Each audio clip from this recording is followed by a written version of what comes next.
Sagutin natin ang matagal ng tuligsa, lalo na itong mag-asawang kubos na nagtatag ng kanilang sariling iglesia na born again o sekta na ginagamit ang simbahang katoliko bilang kapital sa pagtuligsa sa ating pananampalataya.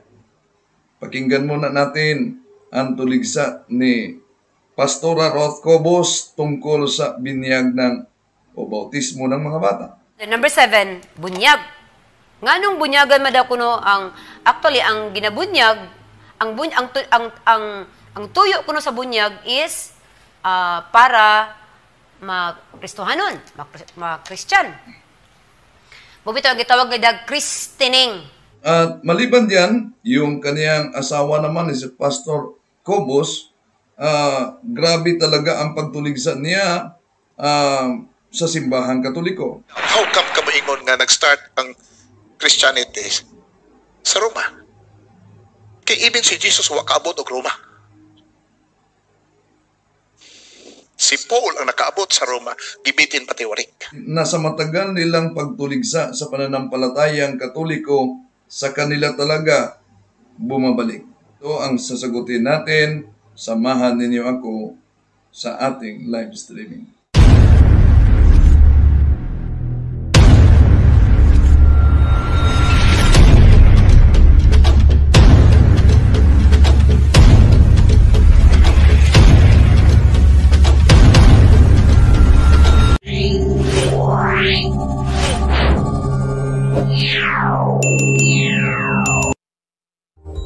Kumusta sa lahat nating mga kapatid na sumusubaybay sa ating live streaming? Muli, ito inyong lingkod, Wendell Talibong, makasama ninyo sa pagkakataong ito. Hindi po natin layunin, saktan ang damdamin ng ating mga kapatid.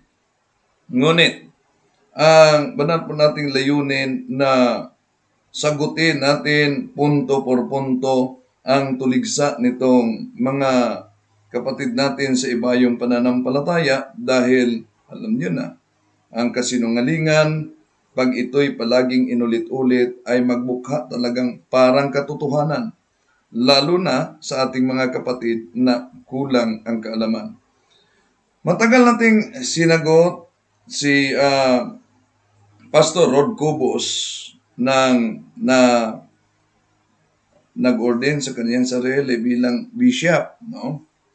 At yung misis din niya na si Roth Cobos na grabe ang pagtuligsa sa pananampalatayang katoliko. Pero kung pag-aralan natin at susuriin natin mabuti yung kanilang tuligsa, abay, sa kanila bumabalik.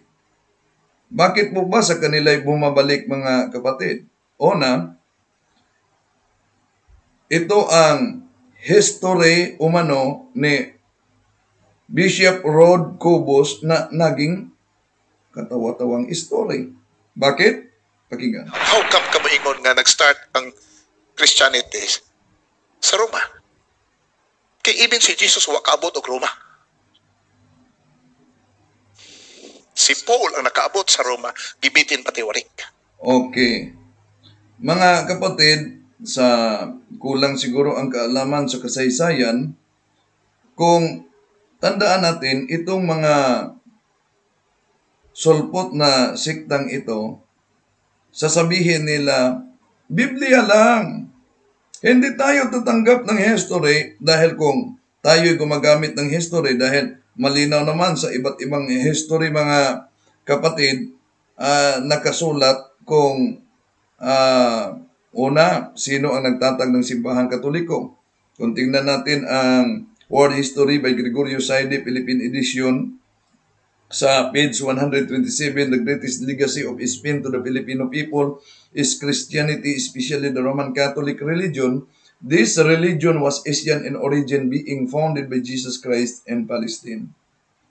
So, yun po ang kasaysayan, di po ba? Okay. Kung marinig natin ang pahayag, bakit umano tinatawag na Roman Catholic, na ang ating Panginoon Jesucristo, ayon sa Kanya, hindi nakarating sa... How come ka maingon nga nag-start ang Christianity sa Roma? Kay even si Jesus wa kaabot og Roma. Si Paul ang nakaabot sa Roma, gibitin pati warik. Oh, so ang ating Panginoong Hesukristo hindi nakarating sa Roma. Si San Pablo lang ang nakarating sa Roma. Paul ang nakaabot sa Roma, gibitin pati warik. Gibitin pati warik. Si Paul ang nakaabot sa Roma, gibitin pati warik. Kung yun ang argumento ng mga sulpot, kung saan sila si Bishop Cobos, nagtatag din sila ng kanilang sariling iglesia, mga kapatid, diyan sa Davao, kung yun ang kanilang argumento, pansinin niyo, anong kanilang argumento? Hindi pwede makarating sa Roma ang ating Panginoong Hesukristo, kaya hindi pwede na ang Roma, doon magsimula ang Kristyanismo. Sino po ba nagsabi na doon nagsimula sa Roma ang Kristyanismo? Research naman pag may time. Bakit? Kung tingnan po natin ang The New Book of Knowledge Encyclopedia, Volume 16, page 287, nagsimula ito sa Upper Rome in Jerusalem sa Pentecostes. Kaya ang nakasulat sa naturang aklat sa kasaysayan, mabasa natin na the history of the Roman Catholic Church began in an Upper Rome in Jerusalem almost 2,000 years ago. O sa Jerusalem pala. At yung sinabi niya na si San Pablo binitin patiwari, hindi po. Tingnan mo ang kasaysayan. Si San Pablo ay pinugutan ng ulo. Hindi po siya binitin patiwari. Taliwas sa pangangaral ni Bishop Cobos na si San Pablo binitin patiwari. Sino po ba ang binitin ipinako sa cross na patiwari? Kung tingnan natin ang kasaysayan, daming mga references, mga standard references. Si San Pedro po ang ipinako sa cross na patiwari. Kaya, kung ang argumento niya na batay sa kanyang pahayag, sabi ni Pastor Bishop Umanusia Cobos, How come ka maingon nga nag-start ang Christianity sa Roma? Kay even si Jesus wa kaabot og Roma. Ang ating Panginoon Jesucristo hindi nakarating sa Roma. Ang nakarating sa Roma si San Pablo.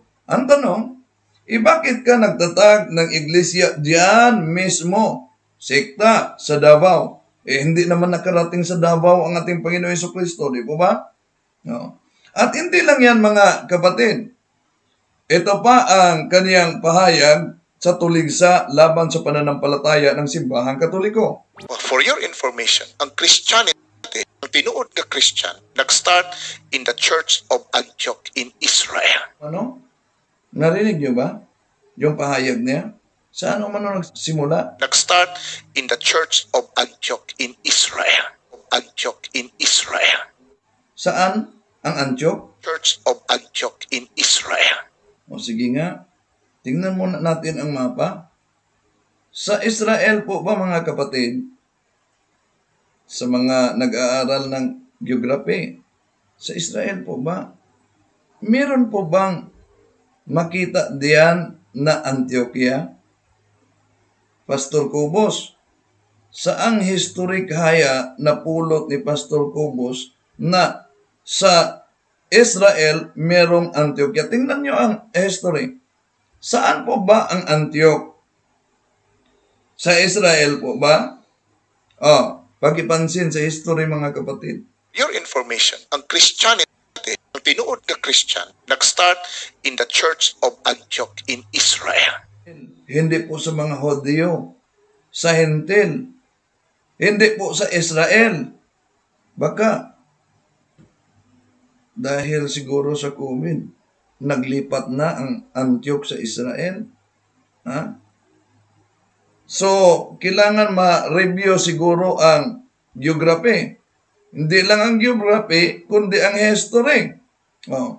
Tama naman, mga kapatid, na sa unang pagkakataon, ang mga sumasampalataya ay tinatawag na Kristiyano doon sa Antioquia. Pero mali po kung ang Antioquia ay nasa... For your information, ang Christianity, ang tinuod na Christian, nag-start in the Church of Antioch in Israel. batay sa pahayag mismo ni Kubos. For your information, ang Christianity, ang tinuod nga Christian, nag-start in the Church of Antioch in Israel. Oh, so sa Antioquia talaga. Tama sa kasaysayan na sa Antioquia talaga nagsimula ang tunay na pananampalataya. Kung ating tingnan sa Gawa Kapitulo 11, versikulo 26, at nang siya ay kaniyang masumpungan, ay kaniyang dinala siya sa Antioquia, at nangyari na sa buong 1 taon, sila'y nakisama sa iglesia at nagsipaturo sa maraming tao. At ang mga alagad ay pinasimulang tawaging mga Kristiyano sa Antioquia. Ngayon, batay sa konteksto muna. Sino ba ang tumawag sa mga alagad na sila'y Kristiyano? Di po ba yung hindi mga sumasampalataya ang tumawag sa kanila na sila'y mga Kristiyano? Kung ang argumento ng grupo nila ni Felix Manalo, lalo na yung sabi ni Parba na ang nagpangalan ng Catholic umano ay si San Ignacio doon sa Antioquia, napakalinaw mga kapatid na pinatunayan nila na ang Katoliko ay ang tunay na iglesia na nagsimula pa sa Antioquia na ayon kay Bishop Cobos, yun ang tunay na mga Kristiyano. Hindi pala sa Davao, mga kapatid. Sa Antioquia. At ang Antioquia, sa ngayon, hindi pa naglipat sa Israel. Nasa part ng Turkey pa, mga kapatid. Matagal na ito. Grabe talaga ang pagtuligsa nitong mga kapatid natin sa born again. At kaya ating sasagutin ito, mga kapatid. At welcome naman kung sakaling sila'y tatawag o papasok upang makipagtalakayan. Welcome na welcome, mga kapatid. Ngayon, puntahan natin si Pastora Roth Cobos. Puntahan natin si Pastora Roth Cobos. Dahil isa sa kaniyang mga tinalakay, mga kapatid, yung tungkol sa binyag ng mga bata. At maling-mali umano ang turo ng simbahan. Pakinggan muna natin. Number 7, bunyag. Nganong bunyagan madaw kuno ang actually ang ginabunyag, ang tuyo kuno sa bunyag is para Kristohanon, mga Christian. Ibig sabihin, tinalakan niya sa mga hindi nakaintindi ng Cebuano, mga kapatid, tinalakan niya ang binyag. Ang dahilan upang binyagan ang bata upang ito'y magiging Kristiyano ayon sa kaniyang pahayag. Bubito ang gitawag nga christening. Yun umano ang dahilan na tinatawag ito na christening. Diba? Ang bunyag christening. Kaya para pa kuno mga Christian. Para magiging Christian. Nga namang bunyagan na ang bata? Aron siya mga Christian. Aron makuha. So, bakit umano na bibinyagan, bautismuhan ang bata upang magiging Kristiyano siya? Yang mga sala, katong sala daw niya nga panulundon katong mga upang mawala ang kaniyang mga sala, yung mga salang namamana, no? Sunod daw ba nga mga sala? Original sin, namamanang kasalanan. Pero hibaluta nga ang bata dili gud na ginabunyagan. So ayon kay Pastora Cobos, mga kapatid sa Born Again, alam natin na ang bata ay hindi talaga dapat binyagan. Tanong, di po ba letra por letra ang gusto ninyo? Batay sa pahayag ni Pastora Roth Cobos, Saan po ba natin mabasa letra por letra? Dahil gusto kayong letra por letra na ang bata ay hindi talaga dapat biniyagan. O di po ba? Walang dagdag, walang bawas sa Biblia. Saan po ba natin yan mabasa? Gusto nyo letra por letra. Kaya mga kapatid, sa daming mga nagsulputan ngayon na mga siktang tatag lamang ng tao, paano nyo ba edepensa ang ating pananampalataya nitong mga nagsusulputan na sekta ngayon? Dapat ipagtanggol natin ang ating pananampalataya. Kung matandaan natin sa Acts and Decrees of Second Plenary Council of the Philippines, bago yan, sa ating Canon Law, Canon 229, nakasaad po, lay people have the duty and the right to acquire the knowledge of Christian teaching, so that they may be able to live according to this teaching, to proclaim it, and if necessary, to defend it. Yun po ang nakasulat, mga kapatid, batay sa, so if necessary, to defend it. So, meron po bang necessity? Kung tingnan po natin ang Acts and Decrees of Second Plenary Council of the Philippines sa paragraph 222 sa pahina 80, ang nakasulat po, we must today be willing and able to defend our teachings in public fora, and we need to equip the faithful so that they can defend their faith. So, kailangan talaga na idipinsa natin ang ating pananampalataya, lalo na nitong mga nagsusulputan ngayon na mga bagong sekta na mga protestante tulad nitong iglesyang tinatag sa mag-asawang Kubo sa Davao City, yung Born Again, yung Baptist, yung Iglesia ni Kristong tatag ni Felix Manalo, yung Church of Christ ni tatag ni Alexander Campbell, yung Seventh-day Adventist na tatag ni Ellen Goldwhite at sa mga kasama, yung Saksi ni Jehovah na tatag din ni Charles Taze Russell at dating daan na pinamumunuan ni Eliseo Sariano at iba-iba pang mga nagsulpotang sikta na mariing tinuligsa itong binyag o bautismo ng mga bata o sanggol na ayon sa kanila mali o mano. Dahil wala daw umano ito sa Biblia. Bagkus kontra daw ito sa Biblia.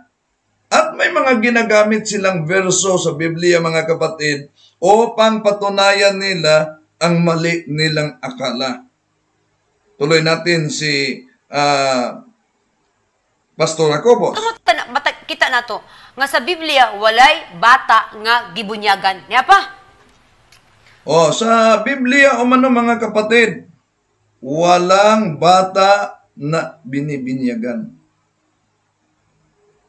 Ulitin ko, sa Biblia, walang bata na binibinyagan. Alam kaya niya ang kanyang sinasabi? Di pa ba letra por letra? Kaya ating itatama ang kanilang maling unawa dito sa mga ginagamit nilang talata, mga kapatid, at sasagutin natin ang kanilang mga maling argumento tungkol sa binyag ng mga sanggol na noon pa man ginawa ng simbahang Katoliko. At tandaan nyo sa kasaysayan, nang si Martin Luther ay humihiwalay sa simbahang Katoliko, ang pagbinyag sa mga sanggol ay nagpatuloy sa Lutheran Church.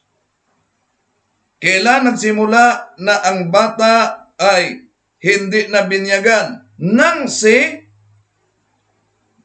Thomas Monster, mga kapatid, na isang protestante, ay sabi niya, hindi mababasa sa Biblia na may bata letra por letra na binibinyagan, kaya simula ngayon, wala ng bata na dapat binyagan. Yun pala, mga kapatid, no? Ang kanilang kasaysayan. Pero kung tingnan natin ang kasaysayan, mga kapatid, ang ama ng mga protestante ay gumagamit na ng naturang argumento. Pero sumusunod na sa simbahang Katoliko. Yung mga bagong sulpot lang, no? Tulad itong mag-asawang Cobos at iba pa mga sekta ngayon, mga kapatid, na pilit nilang sinasabing hindi talaga mabasa sa Biblia, pero patunayan natin na mali sila, mga kapatid. Una, kung mali, kung bawal ang bautismo ng mga bata't sanggol, mga kapatid. Ang tanong, bakit ba sinalarawan ni San Pablo yung pagbalik tanaw niya, mga kapatid, sa nangyari ng kanilang mga ninuno ng mga Israelita na nabautismuhan habang sila'y tumawid sila sa gitna ng hinating dagat ni Moises. Saan po ba yun mabasa? Alam kaya nila yan? Okay. Tingnan natin, mga kapatid, ang talatang ito. Mabasa natin sa unang Korinto, Kapitulo 10, versikulo 1 hanggang 2 sa Filipino Standard Version. Mga kapatid, nais kong malaman ninyo na ang ating mga ninuno ay napasa ilalim ng ulat at silang lahat ay tumawid sa dagat at lahat ay nabautismuhan kay Moises sa ulap at sa dagat. Napakalinaw, mga kapatid, na sa baliktanaw ni San Pablo, silang lahat nabautismuhan sa ulap at sa dagat. Take note, mga kapatid, ang mga Israelita na nagsilikas mula sa Ehipto ay nasa iba't ibang edad. May mga bata, may mga kagabataan, may mga kababaihan, at may mga sanggol din. Kung tingnan natin ang mabasa sa The Living Translation Bible, lalo na sa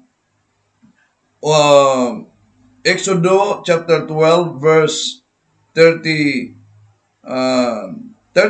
mga kapatid, sa The New Living Bible, ito po ang ating mabasa. That night, the people of Israel left Ramesses and started for Succoth. There were about 600,000 men, plus all the women and children, and they were all traveling on foot. Napakalinaw, mga kapatid, na batay sa naturang talata, Exodo 12:37, silang lahat umano ay naglakbay, lumikas, pati mga bata. Ngayon, paanong nabautismuhan silang lahat? Ngayong lumikas lang mula sa Ehipto. Dahil kung tingnan natin ang Exodus chapter 14 verse 29, ito po ang ating mabasa, mga kapatid, sa naturang talata. But the Israelites had marched on dry land through the midst of the sea, with the water like a wall to their right and to their left. So malinaw, mga kapatid, na nahati ang tubig at sa dagat at sila'y naglakad diyan sa gitna. So noong nahati at hinati ni Moises ang dagat, habang dumadaan patawid yung mga Israelita sa gitna ng hati ng dagat, common sense naman na normally ay natatalsikan talaga sila sa tubig mula sa dagat. Dito nagsimula na sila nabautismuhan ayon mismo sa paglalarawan ni San Pablo sa unang Korinto Kapitulo 10 versikulo 1 hanggang 2. Kaya diyan, mga kapatid, sa naturang talata, ang mga Israelita, silang lahat na lumikas, lalaki, babae, matanda man, bata man o sanggol. Anong sabi ni San Pablo? Silang lahat ay nabautismuhan. Ang sabi ni Pastora Cobos, walang mabasa o mano? Meron. Ituloy muna natin siya. Ang atong naandan is ang pagbunyag sa atoa, wala may bunyag sa atong karaan nga relihiyon, wala may bunyag no sa dagko na. Nga mali. Sa ating old religion, tinutukoy niya ang simbahang Katoliko, mga kapatid, wala umanong biniyag sa mga malalaki na. Galing kaya ito sila sa Katoliko? O talagang ang mga membro lang nila ang galing sa Katoliko bilang katunayan sa unang Juan, Kapitulo 2, versikulo 19, sila'y galing sa atin, ngunit sila'y humihiwalay upang malaman na sila'y hindi kasama natin. So, maniwala kaya kayo, mga kapatid, batay sa pahayag nitong Pastora Cobos, na ayon sa kanya, sa Katoliko na dating relihiyon o mano, walang mabasa. Walang mabasa o mano, mga kapatid. Walang ginagawa ang simbahang Katoliko sa pagbinyag ng mga malaki, kundi sa mga bata lang. Mali. Dahil meron tayong adult catechism and adult na binyag, mga kapatid. No? Kaya kung tingnan natin sa Biblia, dalawa yon. Una, Marcos 16:16. Ang sumasampalataya at magpabinyag ay maligtas. Dapat siya sumasampalataya. Yun ay tumutukoy sa mga malaki na, adult na hindi Katoliko. Kailangan sila ay mag-undergo ng seminar, sumasampalataya, at lahat nila mga katanungan ay dapat itanong upang maliwanagan sila sa pananampalataya. Pero sa San Mateo 28:19-20, malinaw ang sabi ng ating Panginoon Jesucristo, binyagan silang lahat na tao, binyagan sa ngalan ng Ama, ng Anak, at ng Espiritu Santo, at turuan. Binyagan at turuan. Sa Marcos 16:16, turuan and then binyagan. Para yon sa mga hindi Katoliko na na-convert bilang mga Katoliko, sila'y dapat turuan bago binyagan. Ngunit yung mga anak na ng mga Katoliko, sila'y pagabinyagan, dapat binyagan, and then sila'y tuturuan. Kung tingnan natin, mga kapatid, Diyos na mismo ang nagsabi mula sa Old Testament, sa Isaiah chapter 3 verse 4, gamitin natin ang magandang balita Biblia. Ano po ba ang nakasulat sa naturang talata? Ito po ang ating mabasa. Ang mamumuno sa kanila'y mga musmus na bata, mga sanggol, ang kanila'y mamamahala. Napansin niyo ba, mga kapatid? Batay sa pahayag ng Diyos mismo, sa Isaias Kapitulo 3, versikulo 4, na ang mamumuno sa kanila'y mga musmos na bata, mga sanggol, ang sa kanila'y mamamahala. Di po ba gusto nila letra por letra? Napakalinaw, Diyos mismo ang naglagay ng mga bata't sanggol para mamuno. Logically, paano sila makapamuno kung silang walang muwang, mga kapatid? O kaya wala silang kakayahang umunawa. So, mali talagang sabihin nila, mga kapatid, na hindi pwedeng binyagan ang mga bata. Dahil sa mata ng Diyos, ang mga bata ay walang pag-unawa, lalo na ang mga sanggol. Mali po yun, mga kapatid. Yung pahayag ni Pastora Ruth Cobos, mga kapatid, ano ang dapat nilang gawin para sa mga bata? Ito. Takra magid ang bunyagan. But sa atoa karon, ulitin muna natin, sa simbahang Katoliko o mano, walang mga malalaki, yung mga adult na binyagan. Mali. Ang daming maling akala. Tulad lang ito, walang pagkakaiba mga kapatid sa tinalakay niya na anointing of the sick, ang santalana umano, na ang gagawing oil, yung lana, ay niyog. Kaya, research ha, pag may time. Okay, tuloy natin. Wala may bunyag sa atong karaan nga relihiyon. Yung sa ating old religion, tinutukoy niya ang simbahang Katoliko, wala umanong binyag sa mga malaki na. Wala may bunyag no sa dagko na. Mali. Maling-mali. Di po ba si Bishop Cobos mahilig siyang mag-research ng mga video doon sa YouTube mismo, na sa kaniyang pangangaral, kaniyang kinopya yung mga atake sa iba pa mga sulpot na sikta na nagpalabas ng propaganda na doon umano sa Vatican merong ini-entron na larawan o imahen ni Satanas. Mali. No.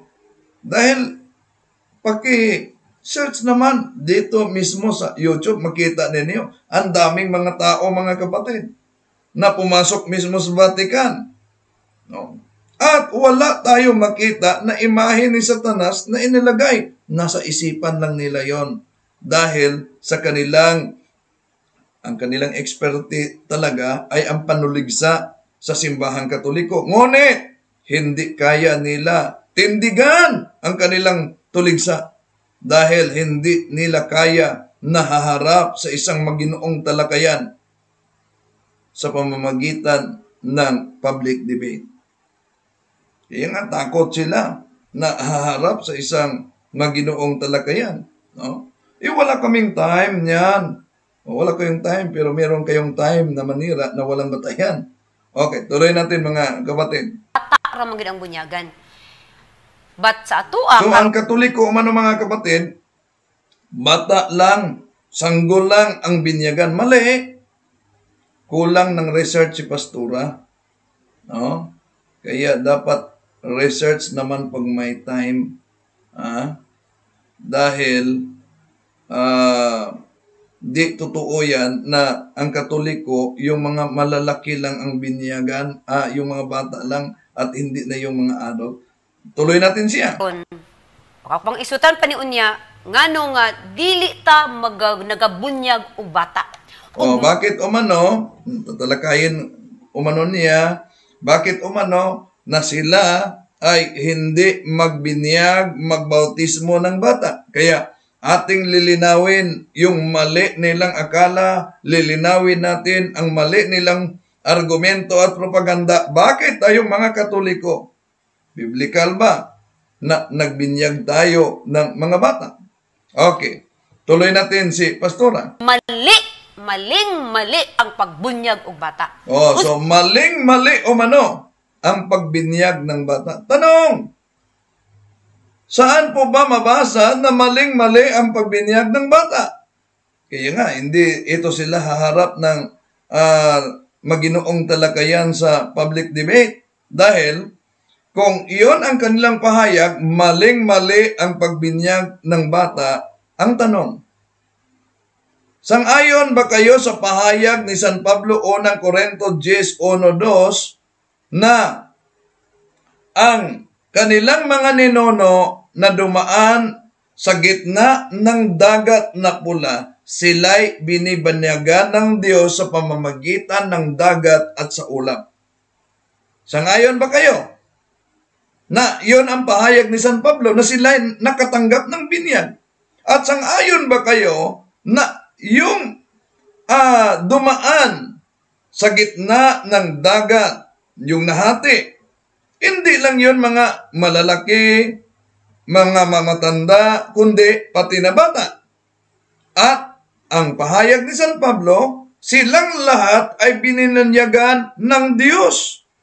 Tanong, kung ang binyag ng bata ay mali, bakit ayon sa 1 Corinto 10:1-2, pati bata bininyagan ng Diyos? sa pamamagitan ng dagat at ulap. At kung ang doktrina nila ay letra por letra, Biblia lang ang batayan.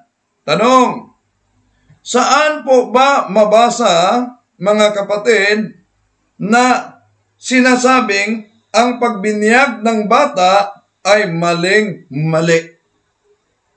Dahil para kay Pastora Ruth Cobos, at siya naman ay Bishop umano ito, mga kapatid, Bishop Ruth Cobos. O sige nga, saan mabasa sa Biblia na may obispong babae?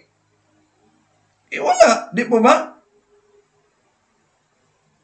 Panay ang kanilang pagtuligsa na walang mabasa sa Biblia letra por letra na ang bata ay binibinyagan. Di lang nila nabasa. Kaya, anong ginagawa nila sa bata, mga kapatid? Ito ang kanyang pahayag. Ano itong ginabuhat sa bata? Ano ang kanilang ginagawa sa bata? Sa danggag may pasal sa itong buhaton sa ilaha. Habang sila ay mga maliliit pa, ano ang kanilang ginagawa?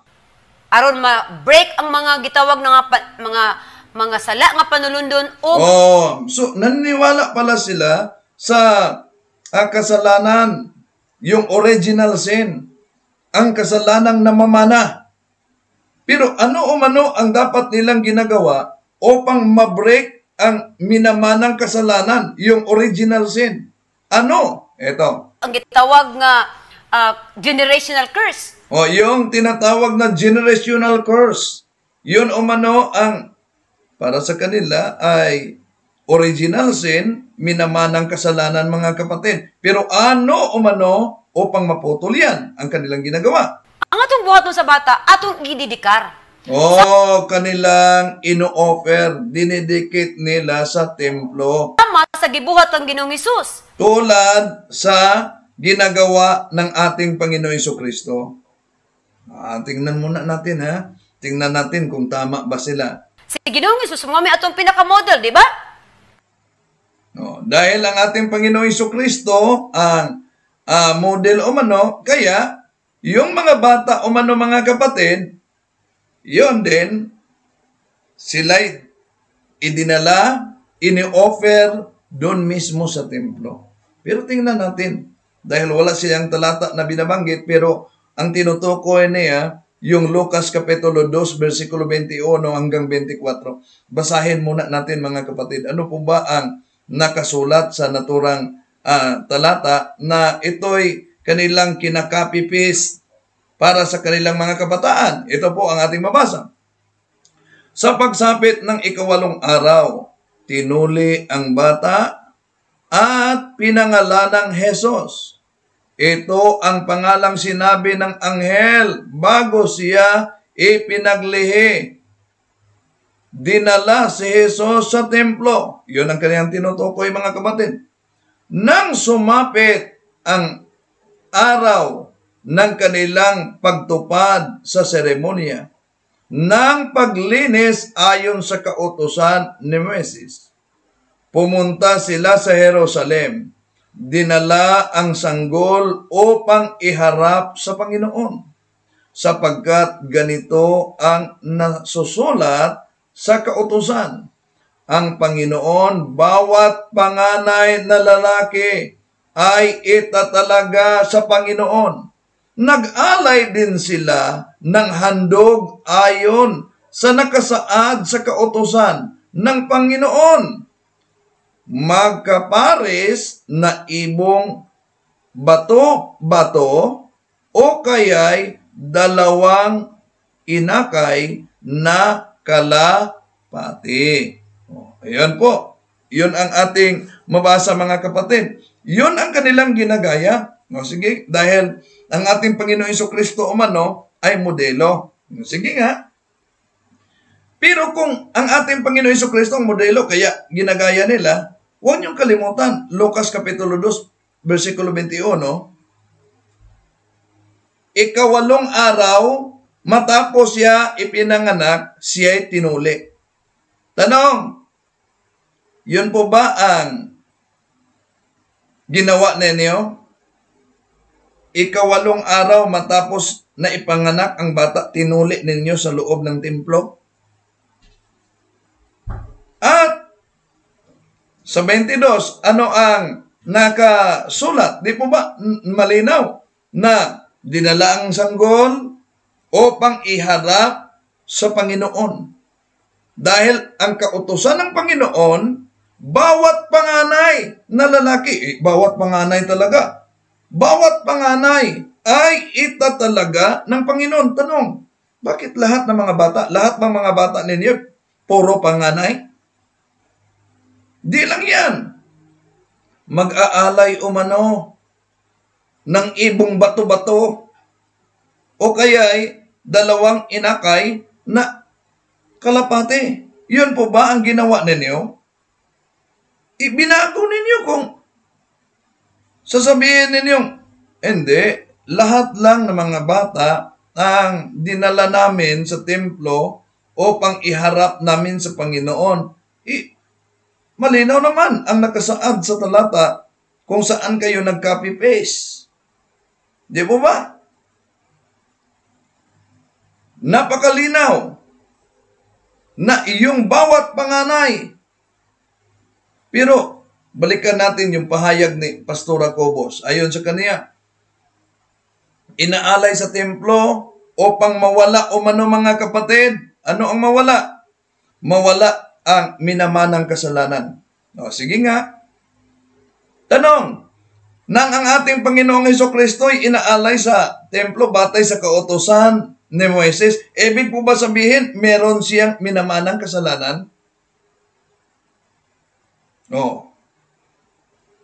Sunod na tanong, saan po ba mabasa na ialay sa templo upang yung sinabi niyang intergenerational curse ay mabreak?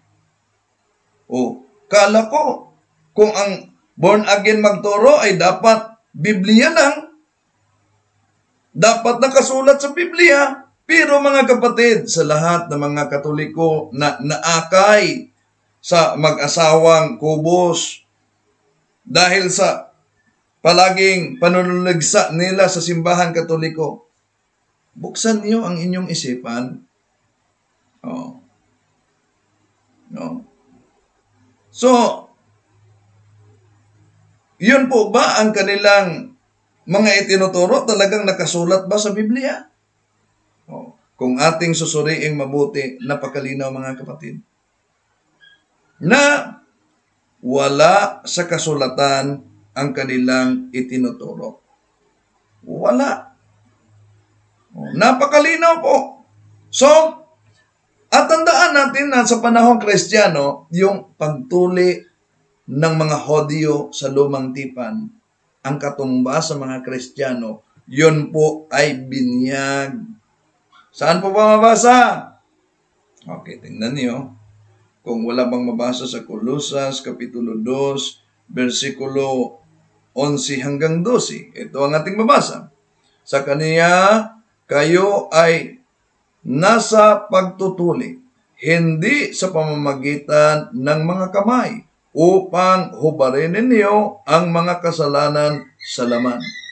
Sa pamamagitan ng pagiging nasa pagtutuli kay Kristo, kayo ay inilibing na kasama niya sa pamamagitan ng bautismo. Malinaw, ha? Dito kayo rin naman ay muling binuhay na kasama niya sa pamamagitan ng inyong pananampalataya na sa paggawa ng Diyos na bumubuhay sa Kanya mula sa mga patay. Dito mga kapatid, napakalinaw na ang circumcision pala, sa Old Testament, napaka-parallel mga kapatid ang baptism. Kaya, kung matapos ipanganak ang bata, batay sa kanilang kautusan, sanggol pa lang, ikawalong araw pa lang, siya ay pagabinyagan, tatanggap na ng circumcision yun din ang mga bata, mga kapatid, dapat siya binyagan. Bakit? Yun po ang ating tatalakayan dahil sabi ng ating mga kapatid na sa Biblia umano, ang mga bautismuhan, yung may mga kasalanan na dapat munang magsisi. Bakit kayo magbinyag sa mga bata? Meron po bang kasalanan ang bata? At makasagawa ba siya ng pagsisi? Ito ang kanilang batayan, mga kapatid. Marcos 1:4 sa dating Biblia. Dumating si Juan na nagbautismo sa ilang at ipinangaral ang bautismo ng pagsisisi sa ikapagpatawad ng mga kasalanan. So, sabi nila, malinaw na dapat magsisi at sumasampalataya. At hindi lang yan na magsisi, kailangan magpabautismo. Anong talata ang kanilang gagamitin? Yung Gawa. Ito po ang Gawa Kapitulo 2, versikulo 38, mga kapatid. Ito ang ating mabasa. At sinabi sa kanila ni Pedro, magsisi kayo at magbautismo ang bawat isa sa inyo sa ngalan ni Hesukristo sa ikapagpatawad ng inyong mga kasalanan at tatanggapin ninyo ang kaloob ng Espiritu Santo. So, sabi nila, di pa malinaw na magsisi at tatanggap ng binyag. Sa simbahang Katoliko umano, mga kapatid, taliwas at kontra sa Biblia ang ginawa natin. Dahil ang pagbinyag sa mga sanggol, wala namang kasalanan para magsisi umano ang mga sanggol. Yan po ang argumento ng ilang mga sulpot. Una, lilinawin natin. Ang layunin ng mga berso na ginagamit nila, mga kapatid, ay anyayahan ang mga tao na magsisi sa kanilang kasalanan at magpabinyag. Ito po ang tinatawag na baptism of repentance. Pero hindi natin malilimitahan, mga kapatid, yung mga verso. Dahil kung ating lilimitahan, ang pag-uunawa sa isa lang na verso o talata, mga kapatid, ito tungkol sa bautismo. Samantalang, tandaan natin ang ating Panginoong Hesus, di po ba? Bininyagan. Pati na si Juan di Bautista, mga kapatid. Ibig po ba sabihin, dahil ang ating Panginoong Hesus ay bininyagan, siya ay may kasalanan? Dahil si Jesus ay walang pinagsisihang kasalanan, pero nabautismuhan agad. May dapat ba siyang pagsisihan na mga kasalanan bago pa bautismuhan ang ating Panginoon Jesucristo? Alam naman natin sa Biblia, ang ating Panginoon Jesucristo, walang ginagawang kasalanan. Malinis siya, mga kapatid, at walang kasalanan. Saan natin na mabasa? Unang Pedro, Kapitulo 2, versikulo 21 hanggang 22. Ito po ang ating mabasa, mga kapatid. For this you have been called, because Christ also suffered for you, leaving you an example that you should follow in His footsteps. He committed no sin, and no deceit was found in His mouth. Napakalinaw po, mga kapatid, na ang ating Panginoon Jesucristo ay walang kasalanan. Ngayon, ano ang kasalanan ng Panginoong Jesucristo, mga kapatid? Para binyagan siya, di po ba wala? Kaya ang ating Panginoong Jesucristo ay nabautismuhan na walang kasalanan, o wala mang anumang kasalanan. Tulad din sa mga bata at mga sanggol, mga kapatid, na binautismuhan natin na walang aktual na kasalanan, pero mayroong original sin. Yan kung bakit tulad ng ating Panginoon Hesus ang mga sanggol, mga kapatid, na walang kasalanang personal ay pwedeng binyagan. At dagdag pa dito mga kapatid, dahil mahilig po itong mga sulpot na sekta, yung mga protestante, sa pagputol-putol sa mga pahayag sa talata. No? Napaka-hilig nila na pinuputol yung mga talata. Para bang makabasa ng maliit lang na liham, ang putik ay magaling para sa mata. Ay, kinuha agad ang putik, inilagay sa mata, resulta, bulag ang resulta. Di, pinutol kasi, may karugtong pala, ang putik magaling sa mata kung gusto kang mabulag. Kaya, tingnan natin mga kapatid, yung mga pinutol nila, Gawa Kapitulo 2, versikulo 38. Yun ang kanilang pinutol.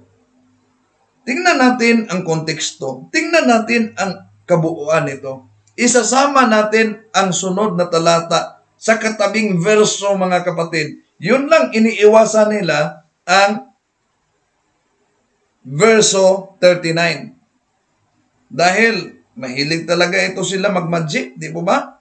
Pinuputol. Ano po ba ang nakasulat? Ito po ang ating mabasa, mga kapatid, sa iniwasan nila.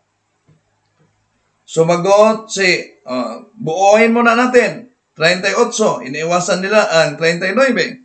Sumagot si Pedro, pagsisihan ninyo, talikuran ang inyong mga kasalanan, at magpabautismo kayo sa pangalan ni Hesukristo upang kayo'y patawarin at tatanggapin ninyo ang kaloob ng Espiritu Santo. Hanggang lang yan sila. Pero may karugtong. Anong karugtong? Sapagkat ang pangako ay para sa inyo at sa inyong mga anak at sa lahat ng mga malayo, sa bawat taong tatawagin ng ating Panginoong Diyos. Napakalinaw, mga kapatid. Ang pangako umano para sa inyo at para sa inyong mga anak. Yung mga anak ba na tinutukoy dito, yun po ba? Children? Sige, punta tayo sa English translation. Ano ang mabasa natin, mga kapatid, dito sa English translation? Ito po, New American Bible. Ito ang ating mabasa. You must repent, Peter answered, and every one of you must be baptized in the name of Jesus Christ for the forgiveness of your sins, and you will receive the gift of the Holy Spirit. Karugtong.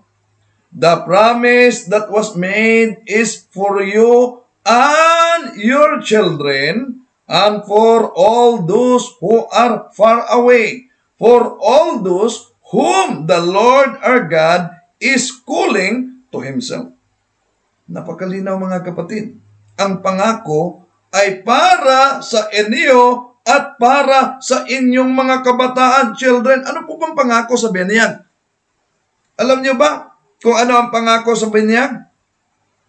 San Juan Kapitulo 3, versikulo 5, San Marcos Kapitulo 16, versikulo 16, San Mateo Kapitulo 28, versikulo 19, ang pangako sa binyag ay ang kaligtasan, ang kaharian ng Diyos. At ang sabi sa pinutol nilang talata sa 39, na ang pangako ay para sa inyo at para sa inyong mga anak. Take note, mga kapatid, yung salitang children, yung salitang mga anak, sa salitang Grego, tiknois or tiknon. Kung tingnan natin, mga kapatid, yung tiknois o tiknon sa Grego, meron akong Greek dictionary dito. O sige nga, buksan nyo ang Greek dictionary. Di po ba ang tiknon ay small babies o tiknois, small babies recently born? Di po ba malinaw?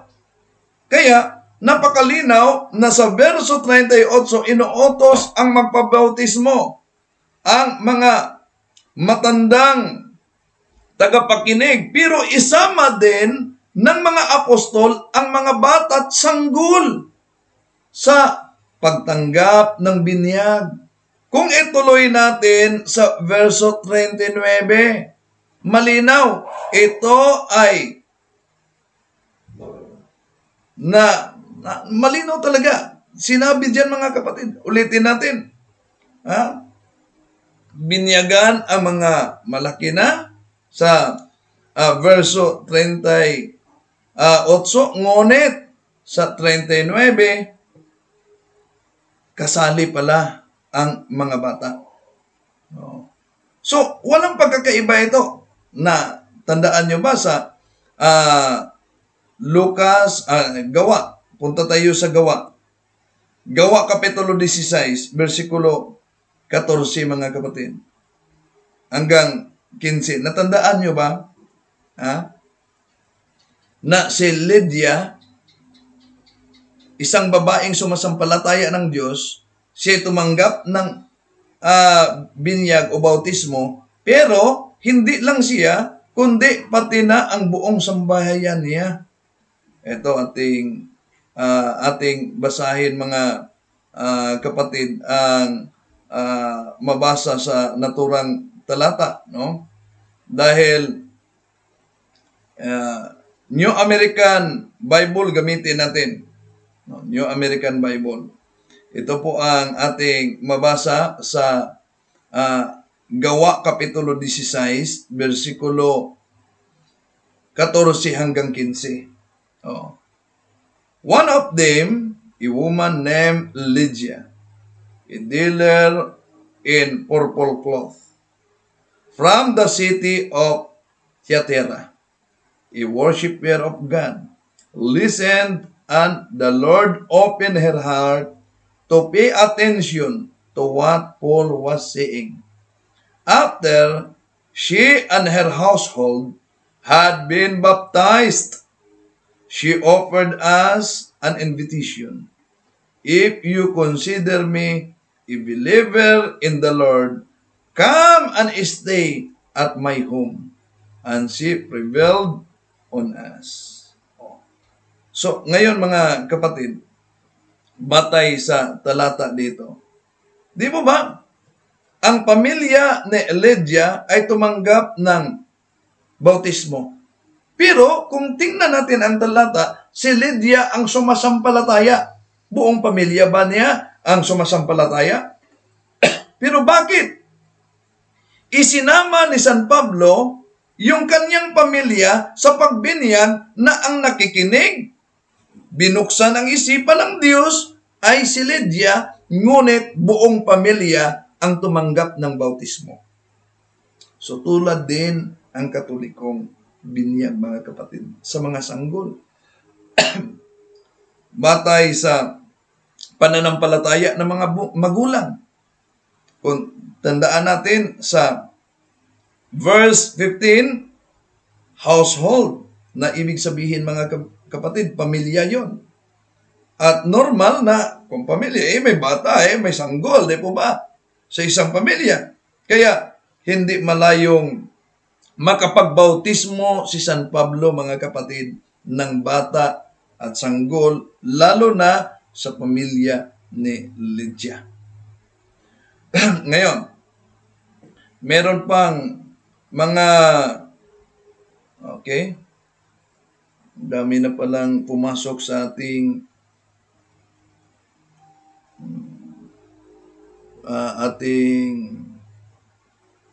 group chat ngayon, Okay, so tuloy natin mga kapatid, no?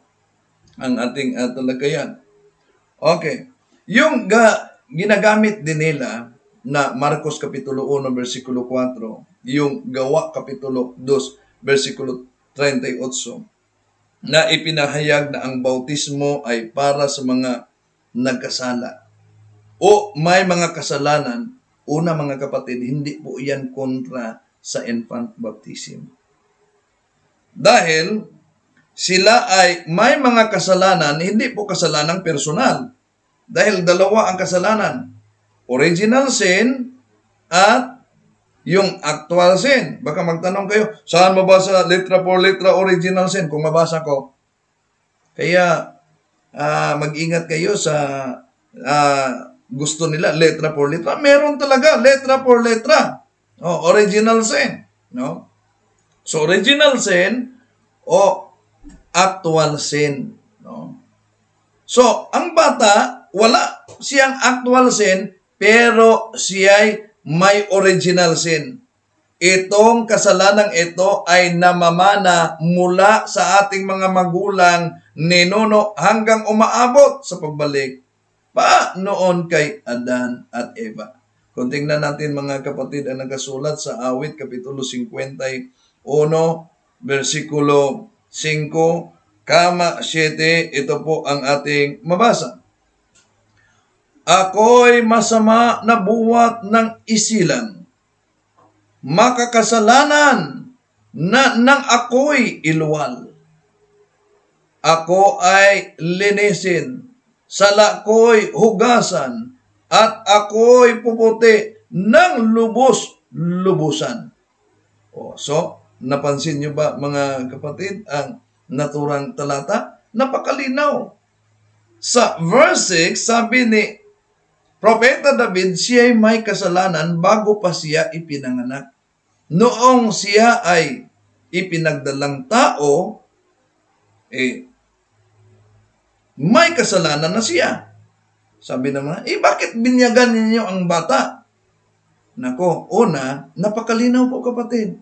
Common sense. Ngunit, yung common sense, hindi common to everyone. Bakit sinabi ko common sense? Common sense. Bakit? Una kapatid, no? Ang utos ng ating Panginoong Hesus sa San Mateo 28:19, binyagan ang lahat ng tao. Sa San Juan Kapitulo 3, versikulo 6, ang ipinanganak ng tao ay tao. So, kung ang bata ay tao, ang utos ay binyagan ang lahat ng tao, therefore, kasali ang bata sa binyag, mga kapatid. So, ituloy natin ang naturang talata. Ano ang pahayag sa verso 7? Sa ginagamit nating talata, mga kapatid, sa Awit 51. Di po ba sinabi niyang hugasan o linisin para mawala ang kasalanan? Ngayon, anong proseso mga kapatid upang linisin ang mga kasalanan at sanggol mula sa original sin? Kung ang argumento nila ni Pastora Cobos, mga kapatid, ay sa pamamagitan ng pag-alay, paghandog sa templo, mawala, hindi po ba sila si David, sumusunod sila sa naturang seremonya dahil yun po ang kautosan ni Moises. Pero bakit kailangan pa? Malaki na siya nito nang ipinahayag niya. Pero kailangan, bakit sinabi pa niya na siya ay makasalanan at kailangang linisin? Ito. Sa anong paraan? Tingnan natin mga kapatid ang Gawa Kapitulo 22, versikulo 16 sa New American Bible kung sa paanong paraan. Ito po ang ating mabasa. Now, why delay? Get up and have yourself baptized and your sins washed away, calling upon His name. So na makalinaw pala mga kapatid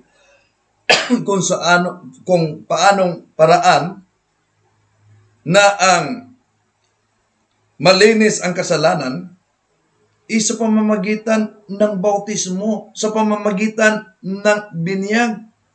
Kaya ang original sin na dala ng mga sanggol ay malilinis lamang sa pamamagitan ng paghugas sa binyag sa tubig, mga kapatid. Pero naalala ko, may invite kasi sa akin sa City Hall. Dami palang mga Katoliko sa City Hall na nagiging born again, pero dami ring mga Katoliko nag-invite sa akin dito sa Osamis.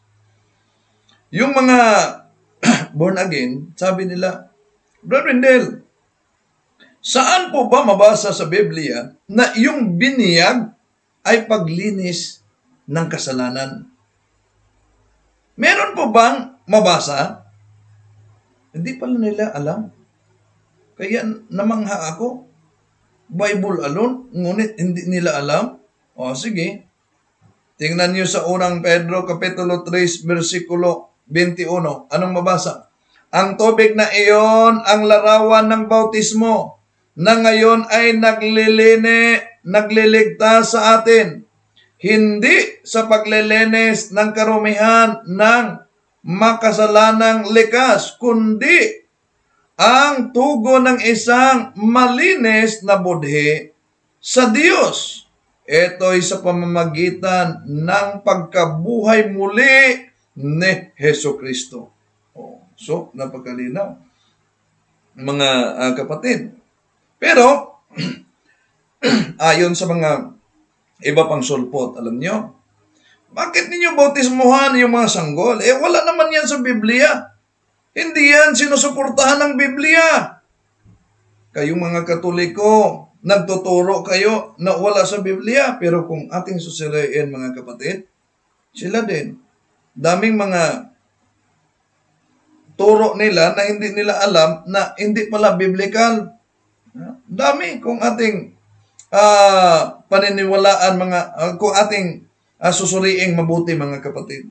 Dami talaga. Una, ang dahilan po kung bakit binibinyagan ng mga pari ng simbahang Katoliko ang mga bata, lalo na mga sanggol, ay nakabase po ito, mga kapatid, sa Biblia. Sinabi po kasi ng ating Panginoong Hesukristo na ang mga bata, yung mga bata, dahil sila ay kabilang sa kaharian ng Diyos sa langit. Alam nyo ba ano ang argumento ng mga kapatid natin sa iba yung pananampalataya?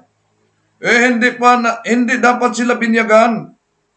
Bakit hindi dapat binyagan? Dahil pahayag ng ating Panginoon Hesukristo sa Lucas Kapitulo 18, versikulo 15-16, na ang kaharian sa langit ay para sa mga bata. Kaya yun ang dahilan, hindi pa sila dapat binyagan. Sige, sundan natin ang kanilang maling argumento. Kung yun ang kanilang argumento na ang kaharian sa langit ay para sa mga bata, batay sa San Lucas Kapitulo 18, versikulo 15 hanggang 16, kaya hindi sila binyagan. Bakit? Pag ang bata ay lumalaki na, sila'y binyagan. Ibig ba sabihin, nawala ang kaharian ng Diyos sa kanila? Ang kaharian ng Diyos doon lang sa mga bata at paglaki nawala na. Ano ito? Anong Diyos? Anong uri ng Diyos nila? Give and take. Sa bata pa binigyan ng kaharian, paglaki wala na. So tingnan natin ang talata, mga kapatid. Lucas Kapitulo 18, 15, 16. Ito po ang ating mabasa. People were bringing even infants to him, that he might touch them. And when the disciples saw this, they rebuked them. Jesus, however, called the children to himself and said, Let the children come to me, and do not prevent them, for the kingdom of God belongs to such as this. Napakalinaw, mga kapatid. Huwag niyong pigilan ang mga bata. Yun ang pahayag ng ating Panginoong Hesus. Ang mga bata ay kasama o kabilang din sila sa kaharian ng Diyos sa langit. Tanong, ano ba ang proseso para sila ay mapabilang sa kaharian ng Diyos doon sa langit?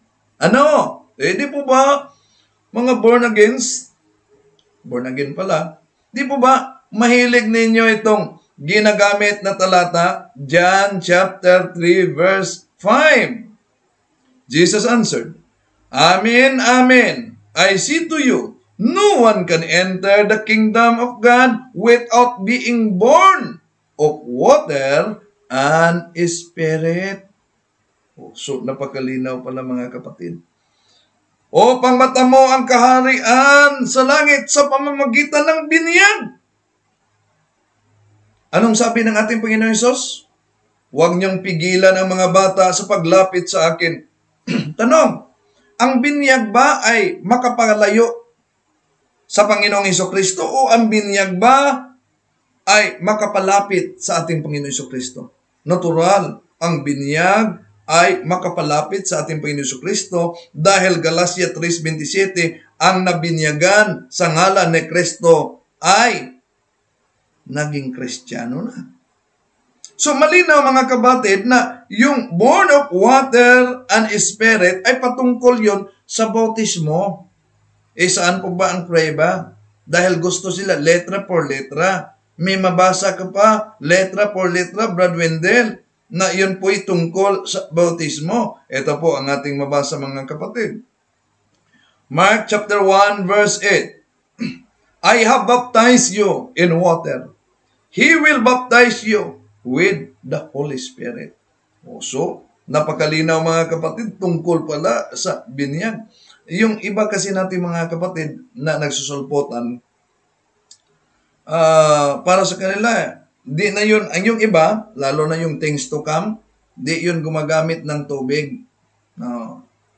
Wala ng tubig. So, kung sa Cebuano pa mga kapatid, bunyag sa kandingon. Diba? Binyag ng mga kanding, takot ng tubig. Okay. Balikan muna natin ang sabi ng ating Panginoon Jesucristo sa Lucas Kapitulo 18, versikulo 16, lalo na sa Mateo Kapitulo 19, versikulo 14, mga kapatid. Ano nakasulat? Huwag pigilan ang mga bata sa paglapit sa kaniya. Dahil ang kaharian ng Diyos sa langit ay para sa mga bata. Logically, mga kapatid, makakapasok lamang sila sa kaharian ng langit sa pamamagitan ng binyag o bautismo ayon sa San Juan Kapitulo 3, versikulo 5. Now, tandaan natin, ang infant baptism ay parallel po iyon ng infant circumcision, yung pagtutuli sa mga sanggol sa lumang tipan mga kapatid. Dahil sa lumang tipan, tinutuli talaga yung mga sanggol. 8 araw, tulad ng ating Panginoon Jesucristo, matapos siya ipinanganak. Saan ipanganak? Saan natin mabasa? Genesis 17:12. Ito po ang ating mabasa sa naturang talata, mga kapatid. Lahat ng lalaki na isinisilang sa inyong lahi ay tutuloyin pagsapit ng 8 araw. Kasama rito ang mga aliping isinilang sa inyong sambahayan. Gayon din ang mga aliping binili sa mga dayuhan. So, napakalinaw mga kapatid na agad-agad silang tumanggap ng circumcision. 8 araw, 8 days old pa lamang ang sanggol mga kapatid ay tinutuli na. Pero sa Old Testament, pinalitan ang circumcision ng baptism. Yun po ang tinatawag na pagtutuli ni Kristo para sa mga Kristiyano. Nauna nating ginamit kanina mga kapatid ang talata sa Kolosas, Kolosas Kapitulo 2, versikulo 11 hanggang 12 sa New International Version.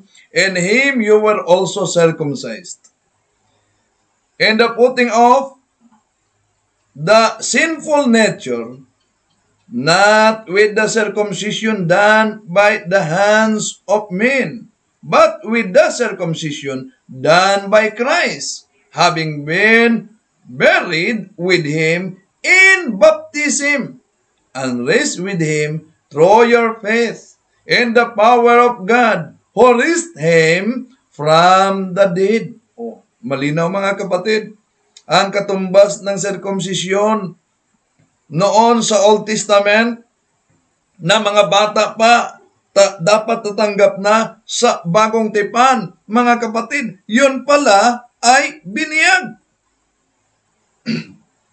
Malinaw, ang pagtuli ni Kristo sa atin ay kalakip ng biniyag. Pero ang sabi nitong mga born again, Baptist, Saksi ni Jehovah's Witnesses, Iglesia ni Cristo, Church of Christ, Mormons, Dating Daan, Seventh-day Adventist, at iba pa mga nagsulputang sikta, wala daw mga kapatid. Puwang ang sanggol at hindi daw nila alam ang ibig sabihin ng bautismo, kaya hindi daw pwede sila nabinyagan. Hindi po ba? Kung tingnan natin ang mga sanggol dito sa Genesis Kapitulo 17, 12, wala pa din silang puwang sa pagtutuli. Pero, tinuli na sila. Inintay ba? Yun po ba ang batas ni Moises? Sige, maghintay kayo na ang mga sanggol ay lumaki na at may puwang na sila at may alam na sila hanggang sila mismo ang magsabi, Mami, Daddy, magpatuli na ako, ha? Hindi. 8 araw pa lang. 8 araw pa lang tinuli na siya. Kaya tulad din ng mga sanggol na tinuli sa Old Testament, mga kapatid, na wala pang puwang, ay pwede nang tatanggap ng bagong pagtuli ng ating Panginoong Hesukristo sa pamamagitan ng binyag. Ayon sa Colosas Kapitulo 2, versikulo 11 hanggang 12. Ang circumcision sa New Testament, mga kapatid, hanggang sa kasalukuyang panahon ay wala ng tanda kundi para sa kalinisan. Yun ang nauna nang tinalakay ko yan dahil sa pananampalataya at katuwiran, mga kapatid, sabi kasi ng Balik Islam, ayaw umano ni San Pablo na magpatuli. Mali. Mali. Wala sa konteksto. Pero ang detalye nito sa kabilang channel, mga kapatid, tinalakay ko ito. So, ngayon, dahil pinalitan na ito ng ating Panginoon Hesukristo ng biniyag, yung binyag ng ating Panginoon Hesukristo, na tinatawag na pagtutuli ayon sa Colosas Kapitulo 2, versikulo 11 hanggang 12, mga kapatid. Yun ay binyag sa tubig o bautismo sa tubig. Kaya, kahit sanggol ay pwede natuliin sa ngalan ng pagtutuli ng ating Panginoon Hesukristo sa pamamagitan ng bautismo o binyag, mga kapatid. Kaya nga, malinaw ang sabi ng ating Panginoon Hesus, huwag niyong pigilan ang mga bata sa paglapit sa akin. At alam naman natin, mga kapatid, na ang binyag ay isang paraan upang tayo'y makalapit sa ating Panginoong Hesukristo. Tama lang, nabautismuhan natin, mga Katoliko, ang sanggol. Tandaan ninyo sa mga nakikinig ngayon, dami pang mga bata, kaya kami, magbisita kami sa bahay-bahay, mga kapatid. At noong nakalipas na araw, meron akong na-convince na family, 4 ang kanilang mga anak, wala pang binyag dahil mga nasa ibang pananampalataya sila. Yung ama ay born again, yung ina ay Seventh-day Adventist, ngunit nagpa-convert na siya ng born again, ngunit matapos nila nag-attend sa doctrinal instruction, mga kapatid, doon sa office, sila lahat, buong pamilya, ay magpabinyag sa simbahang Katoliko. Sintayin niyo ang conversion story nila. Hintayin nyo mga kapatid. Okay. So, tama na dapat binyagan natin. No? Since isama sila ng mga apostol sa Gawa Kapitulo 2, versikulo 38-39 na mabibinyagan ng biniyag na pangako sa pamamagitan ng kaligtasan sa kaharian ng Diyos, mga kapatid. Balikan muna natin ang nakasulat sa Gawa Kapitulo 2:38 dahil yung mga sulpot, ang paborito nila 38, hindi na nila ituloy sa 39. Ito po ang ating mabasa, mga kapatid. Sumagot si Pedro, pagsisihan ninyo talikuran ng inyong mga kasalanan at magpabautismo kayo sa ngalan ng ating Panginoong Hesukristo upang kayo'y patawarin at tatanggapin ninyo ang kaloob ng Espiritu Santo, sapagkat ang pangako ay para sa inyo at sa inyong mga anak at sa lahat ng nasa malayo, sa bawat taong tatawagin ng ating Panginoong Diyos. See? Napaka-linaw, mga kapatid. Ang pinakadahilan talaga kung bakit tayong mga Katoliko ay binibinyagan natin ang mga bata, ang mga sanggol, ay dahil sa original sin. Ito ay namamana mula sa ating mga magulang, mula sa ating mga ninuno, mula pa nila ni Adan ni Eva.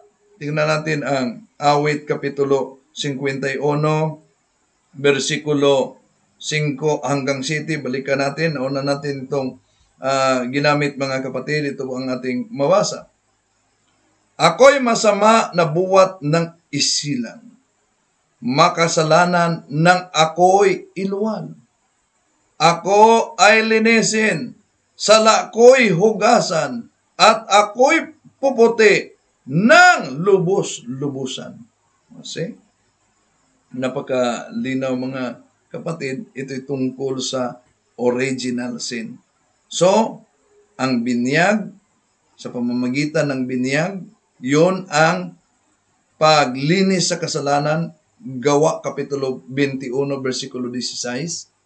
At tandaan natin na ang promise ng binyag, ano ang promise ng binyag? Ay ang kaligtasan, kaharian ng langit. At ang ating Panginoong Hesus ay nagsabi, huwag niyong pigilan ang mga bata sa paglapit sa akin dahil para sa kanila ang kaharian ng langit. Ang utos ng ating Panginoon ay very generic term. Sa Matthew 28:19-20, binyagan ang lahat ng tao sa ngalan ng Ama, ng Anak at ng Espiritu Santo, at turuan sila sa lahat. Turuan, di po ba? Binyagan. Ang tanong, ang bata ba ay tao? Natural, ang bata ay tao. Di po ba? Mabasa natin, 1:3, ang ipinanganak ng tao ay tao. Kaya nga yung buntis, anong tawag sa Tagalog sa buntis? Buros yun sa Cebuano. Buntis, nagdadalang tao. Hindi sinabing nagdadalang bata. Tao yon. At ang utos, lahat na tao ang binyagan at ang bata ay tao. Therefore, ang bata kasali sa utos. Yun po. Common sense. Hindi lang common to everyone. Maraming salamat, mga kapatid, sa inyong pagsubaybay. Hanggang sa muli, itong inyong lingkod. Hindi natin layunin na saktan ang damdamin. Pero, kailangan talagang sagutin natin ang matagal na nilang tuligsa. Dahil, tandaan natin, kahit na si Dr. Jose Rizal, sabi niya, it is enough for good people to do nothing, for evil people to succeed. No, yun pala, ha? No. At, ayon kay Albert Einstein, mga kapatid, ayon sa kanya, our world today has become a dangerous place to live in. Not because of some people who are doing evil, but because many of us are doing nothing. Maraming salamat po sa inyong pagsubaybay at tapusin natin sa panalangin. In nomine Patri et Filii et Spiritus Sancti. Amen. Make His message known is our responsibility. So here we are to pledge our lives to the Lord.